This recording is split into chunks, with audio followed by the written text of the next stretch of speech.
പ്രിയ പ്രേക്ഷകർക്ക് സീരിയൽ ന്യൂസിലേക്ക് സ്വാഗതം. കൂടുതൽ സീരിയൽ ന്യൂസുകൾ അതിവേഗം ലഭിക്കുന്നതിന് ഈ ചാനൽ സബ്സ്ക്രൈബ് ചെയ്യുക. ബെൽ ഐക്കൺ മറക്കാതെ ക്ലിക്ക് ചെയ്യുക. വീഡിയോ ഇഷ്ടമായി എങ്കിൽ ലൈക്ക് ചെയ്യാൻ മറക്കരുത്. വിവാഹത്തിന്റെ ദിവസം അടുക്കുംതോറും ആകെ ടെൻഷനിലാവുകയാണ് മാനസ. മാത്രവുമല്ല, മാനസ തന്റെ ടെൻഷൻ കൺമണിയെ ചെന്ന് കണ്ട് തുറന്നു പറയാൻ തയ്യാറാവുകയും ചെയ്യുന്നു. എന്താണ് തൻ്റെ ജീവിതത്തിൽ ഇപ്പോൾ സംഭവിക്കുന്നത് എന്നുള്ള കാര്യം എനിക്ക് മനസ്സിലാകുന്നില്ല. തൻ്റെ വിവാഹം മുടങ്ങുമോ എന്നുള്ള ഭയവും ഇപ്പോൾ എൻ്റെ മനസ്സിൽ നിറഞ്ഞു നിൽക്കുകയാണ്.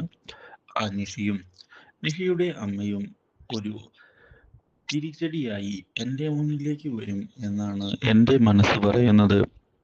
ഇല്ല മാഡം, അങ്ങനെയൊന്നും നടക്കുകയില്ല.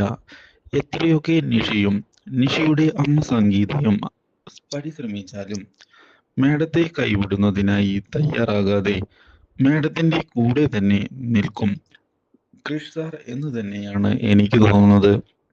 ഒരിക്കലും മേഡത്തെ വെറുക്കുന്നതിനായി കൃഷ് സാറിന് സാധിക്കുകയുമില്ല. പക്ഷേ അങ്ങനെയല്ല കാര്യങ്ങൾ. കൺമണി, നിനക്ക് അറിയാത്തത് കൊണ്ടാണ് കൃഷ് എന്നോട് ഇപ്പോൾ കുറച്ച് അകലം കാണിച്ചാണ് നടക്കുന്നത്. അതുകൊണ്ട് തന്നെ എനിക്ക് ഈ കാര്യത്തിൽ നല്ല പേടിയുണ്ട്.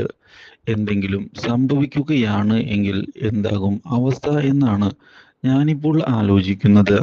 എൻ്റെ വീട്ടുകാർ എല്ലാവരും നാണം കെട്ടുപോകും.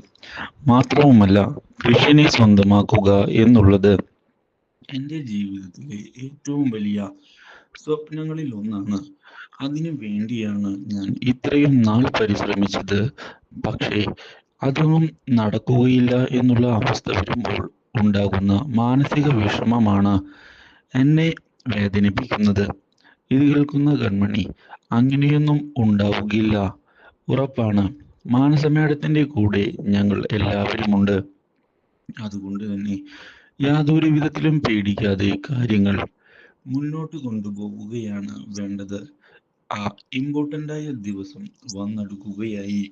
അതുകൊണ്ട് തന്നെ ധൈര്യമായി മുന്നോട്ട് പോകണം എന്ന് പറഞ്ഞുകൊണ്ട് അവിടെ നിന്ന് പോകുന്ന കൺമണി കൃഷിനെ പോയി കാണാൻ തീരുമാനമെടുക്കുന്നു. ഇതിന്റെ ഭാഗമായി കൃഷിന്റെ അടുത്തേക്ക് ചെല്ലുന്ന കൺമണി, കൃഷ് സാർ എന്തൊക്കെയോ പ്ലാൻ ചെയ്യുന്നുണ്ട് എന്ന് എനിക്ക് തോന്നുന്നുണ്ട്. ഇത് കേൾക്കുന്ന കൃഷ്, അതൊക്കെ നിന്റെ വെറും തെറ്റിദ്ധാരണയാണ്. നീ എന്തിനാണ് ആവശ്യമില്ലാതെ ഓരോന്ന് ചിന്തിച്ചു കൂട്ടുന്നത്? ഞാൻ യാതൊരു പ്ലാനിങ്ങും നടത്തുന്നില്ല. കൃഷ് സാർ, മാനസ മേഡത്തെ ഒരിക്കലും വേദനിപ്പിക്കരുത്. ആ നിഷ മേഡവും അമ്മയും കാര്യങ്ങൾ എന്തൊക്കെയോ പ്ലാൻ ചെയ്യുന്നുണ്ട് എന്നും അത് വിവാഹം മുടക്കുന്നതിന് വേണ്ടി തന്നെയാണ് എന്നുള്ള കാര്യത്തിലും എനിക്ക് സംശയമില്ല. പക്ഷേ സാർ ഒരിക്കലും മേഡത്തെ ചതിക്കരുത്. മേഡം അത്രയധികം വിശ്വസിച്ചാണ് സാറിനെ സ്നേഹിക്കുന്നത്.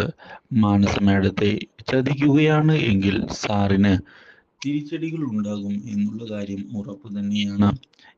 ഇത് കേൾക്കുന്ന കൃഷ്, കൺമണി എന്തൊക്കെയാണ് ഇവിടെ നിന്ന് പറയുന്നത്? കൺമണിക്ക് എൻ്റെ അവസ്ഥ അറിയാവുന്നതാണ്.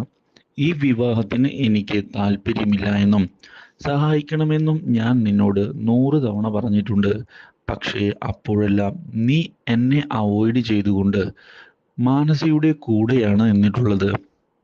എൻ്റെ വാക്കുകൾ കേൾക്കുന്നതിന് പോലും നീ തയ്യാറായിട്ടില്ല. എനിക്കും എൻ്റെതായ ലൈഫുണ്ട് എന്നുള്ള കാര്യം ഞാൻ പലതവണ നിന്നോട് ആവർത്തിച്ചു പറഞ്ഞു. പക്ഷേ അപ്പോഴും നീ വില നൽകിയത് അവൾക്കാണ്. അതുകൊണ്ട് തന്നെ അതിൻ്റെതായ വിഷമവും ദേഷ്യവും എൻ്റെ മനസ്സിലുണ്ട്. നീ അധിക സമയം ഇവിടെ നിന്ന് കറങ്ങാതെ പോകുന്നതാണ് നല്ലത്. ഇതിനിടയിലാണ് അവിടേക്ക് സാഗർ കടന്നു വരുന്നത്. എന്താണ് കൃഷേ, എന്താണ് ഇവിടെ ഒരു രഹസ്യം പറച്ചിൽ? ഇത് കേൾക്കുന്ന കൃഷ്, ഒരു രഹസ്യവുമില്ല. ഇവൾ എന്തൊക്കെയോ എന്നോട് പറയുകയായിരുന്നു. എന്തായി വെച്ചാ കാര്യങ്ങൾ? കമ്പനിയിലെ കാര്യങ്ങളൊക്കെ ഇപ്പോൾ കറക്റ്റായി തന്നെയല്ലേ മുന്നോട്ട് പോകുന്നത് എന്ന് ചോദിച്ചതിനെ തുടർന്ന്, നീ ഇപ്പോൾ കമ്പനിയിലെ കാര്യത്തിലൊന്നും ഇടപെടേണ്ട. നിന്റെ ജീവിതത്തിലെ വലിയൊരു ഇവന്റാണ് വന്ന് സംഭവിക്കാൻ പോകുന്നത്. നിന്റെയും മാനസയുടെയും കല്യാണം. അത് അതീവ ഗംഭീരമാകണം. അതിനു വേണ്ടിയുള്ള ഒരുക്കങ്ങളാണ് ഞങ്ങൾ ഇവിടെ നടത്തിക്കൊണ്ടിരിക്കുന്നത്. അല്ലേ കൺമണി? ഇത് കേൾക്കുന്ന കൺമണി ചിരിക്കുകയും, അതെ സർ, വലിയൊരു ഉത്സവം പോലെ തന്നെ ഈ വിവാഹം ആഘോഷിക്കണം. അതിനു വേണ്ടി ഡാൻസും പാട്ടും എല്ലാം വേണം. ഈ അടുത്തൊന്നും ഇതുപോലത്തെ ഒരു വിവാഹം മറ്റുള്ളവർ കണ്ടതായി പോലും തോന്നരുത്. ഞാനും മാനസ മേഡത്തിന്റെ കൂടെ ചേർന്നുകൊണ്ട് ഈ ആഘോഷങ്ങളിൽ പങ്കെടുക്കുന്നുണ്ട്. ഇതോടെ കൺമണി മാത്രം പോരാ, കൺമണിയുടെ വീട്ടിലുള്ളവരും ഈ വിവാഹത്തിൽ പങ്കെടുക്കണം. ഞങ്ങൾ അന്ന് കൺമണിയുടെ എൻഗേജ്മെന്റിന് പങ്കെടുത്ത പോലെ. ഇതോടെ കൺമണി, അതിനെന്താ സാർ, ഞാൻ എൻ്റെ വീട്ടിലുള്ള എല്ലാവരെയും കൂട്ടിക്കൊണ്ട് തന്നെയാണ് വരാൻ പോകുന്നത്. എൻ്റെ ജീവിതത്തിൽ വളരെയധികം സന്തോഷം നൽകുന്ന കുറച്ച് നിമിഷങ്ങളിൽ ഒന്നാണിത്. അതുകൊണ്ട് തന്നെ ഞാൻ നിങ്ങളുടെ കൂടെ തന്നെ നിന്നുകൊണ്ട് ഈ വിവാഹം അതീവ ഗംഭീരമായി ആഘോഷിക്കാൻ തന്നെയാണ് പ്ലാൻ ചെയ്തിരിക്കുന്നത് എന്ന് പറഞ്ഞ് കൺമണി അവിടെ നിന്ന് പോകുന്നു. ഇതെല്ലാം നിഷിയും സംഗീതയും മാറി നിന്ന് കേൾക്കുകയാണ്.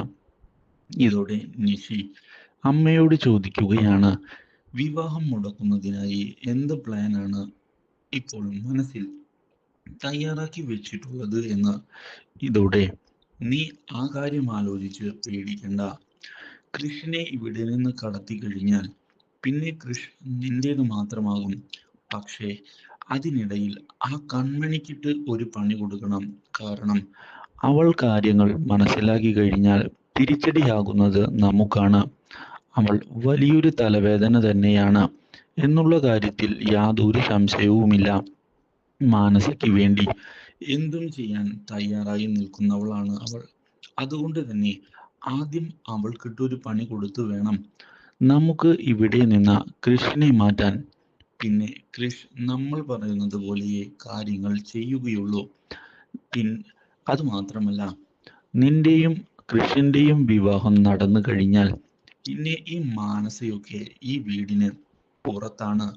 ആ ആന്റിയമ്മയെയും തല്ലി പുറത്താക്കണം എന്ന് വ്യക്തമാക്കിക്കൊണ്ട് ആന്റിയമ്മ മുന്നിലേക്ക് വരികയും സാഗർ പോയ തക്കം നോക്കി കൃഷിനോട്, എല്ലാം ശരി, ഓക്കെ ആക്കി ഞാൻ വെച്ചിട്ടുണ്ട്, നീ കൂടെ നിൽക്കില്ലേ എന്ന് ചോദിച്ചതിനെ തുടർന്ന്, പറഞ്ഞാൽ മതി, അപ്പച്ചി പറയുന്നത് പോലെ കാര്യങ്ങൾ ഞാൻ ചെയ്യും എന്നുള്ള ഉറപ്പ് നൽകിക്കൊണ്ട് കൃഷും പോകുന്നു.